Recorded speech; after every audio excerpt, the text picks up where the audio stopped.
It's a challenge like no other for Guam's only public hospital, recruiting doctors, nurses, and allied health professionals and ensuring they stay. We continue to try and recruit as many as we can and retain them, as much as possible. So, what steps are being taken to close the gap? Lillian Posadas, administrator and CEO of the Guam Memorial Hospital Authority, explains that compensation is a key part of the effort, with incremental pay increases driving more healthcare professionals to the island. Still, she acknowledges the pay isn't fully competitive across the board. It's still not as comparable for like the nurses, because of course they make more money in the mainland. But the starting salary is, it's fairly attractive.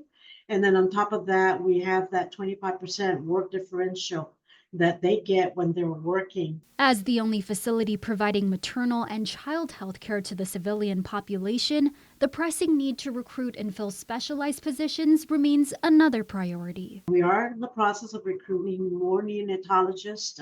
Hopefully, we get at least two to be boots on the ground. We're recruiting, ongoing recruiting OBGYN doctors, and we will have a couple coming in next year, January. And so it's an ongoing process.